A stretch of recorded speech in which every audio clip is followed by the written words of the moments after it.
There has been a brand new update to T3 Arena, and I'm going to tell you everything that you need to know about this update and how it's going to affect your gameplay in the upcoming days. This is update 1.3.4, so let's get in there and check it out. Alright, so the first major change, guys, that happens is we now have hero swapping in 3v3 Arena. This is probably going to be a trial period if I had to guess, but what it's going to allow you to do is it's going to allow you to switch heroes mid-match to counter some of those more pesky characters in the game. This is actually a really good change. My fear is they have to limit the amount of times you can switch. I would say 2 switches per match is plenty. If you cannot get to a competent character within 2 switches, then you do not deserve to be switching characters. Just a personal thing, because honestly, if you're going to sit there and just keep playing checkers, where you just keep switching to counter somebody in another team, that gets really old really fast. Now, how do you swap heroes? Whenever you are eliminated in-game, it'll give you the option to change. This will pop up in the middle of your screen, and you just click it, pick the hero you want before you respawn, and you will respawn as that hero. Very, very useful trick. And another thing that's very interesting about this, guys, trophy settlement. So whenever you win, you'll notice that certain characters get trophies, and it usually goes to one character. Now, with trophy settlement, it'll be balanced out between however many characters you switch. That means if you play 4 characters, they're each going to get like 2 trophies, depending on how you perform with each and every one of those characters. Just something interesting to keep in. Let's get into some other things that are happening in this awesome new update. Alright, so there have been several events added to T3 Arena that might interest some of you guys. Now, let's talk about them here real quick. First is the Hero Challenge. This is going to be a series of challenges with different heroes, and if you complete them, you can win exclusive rewards. This adds exclusivity to the items that you can get, guys. There could be some pretty sweet items coming in those. Just a little hint, hint. Now, for all you guys who haven't played T3 Arena in a while, they are running a player return event. This means if you haven't visited the game within 30 days, you can get extra login rewards and tasks. This will allow you to level up those characters and unlock some of those awesome abilities that are currently in the game that you do not have. The Ultimate Core Mission. This unfortunately has been removed. I really liked this event. I think it's kind of a shame that they removed it. This was the one that allowed you to get random Ultimate Cores for your characters, but it's something that does definitely have to go through its progression in order to get it to where you need it to be.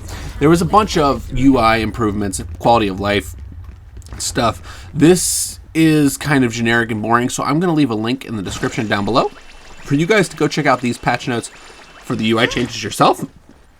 Now we're going to talk about what these changes mean and how they are going to affect the game for you guys. So overall, this update is pretty interesting and it's pretty cut and dry. I know a lot of people are going to be mad because some of the bugs didn't get fixed and so on and so forth. You're looking little picture with that statement, guys. Here's what I mean. This game is still extremely early on in development. Whether you like it or not, this game is not ready for anything outside of what it is going through. These are growing pains. You have a small team on the other end designing a game. They're trying to look big picture, which is why they're making the changes they're making. Bug fixes usually come in the latter stages as long as they are not game breaking. In the development process of a game and getting it to where they want. Their goal is to make a game that is competitive, that can have an esports platform, and can progressively keep people interested and bring people back.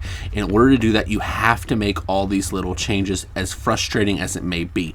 Just for example's sake, guys, some of the games that I have been on, it has taken them 2 years, and I think one was even 3 years, to get to a point where the game could be considered good. It's going to go through these quality of life changes. It's going to go through these changes that don't make sense. It's going to go through non-bug fixes. But that is part of the process. So I ask you guys, be patient with it. Trust me, this game is in a really good place for where it is at, just over a year out. And by the way, guys, this game has not been a year out on full market. So that's something you need to keep in mind as well. So I'd say give it a year and a half, guys. I really would. This game's going to be phenomenal here whenever they get to the point where they're ready to start working on bugs. And they obviously have a passion to continue in adding new characters, new cosmetics, and all these other things that this game needs in order to function. We cannot take away the needs of the developers for our own needs as well here. Remember, they're the ones making the game. We're the ones that get to enjoy it. So let's be patient here, guys. Trust me, this game is going to get somewhere, but you have to give it time. No little picture stuff. I understand that you guys are frustrated with the bugs, but trust, this is going to be okay. Thank you, everybody, for coming. I have an awesome video coming on Wednesday, so be sure to check that out. Have a wonderful day, everybody. Bye-bye.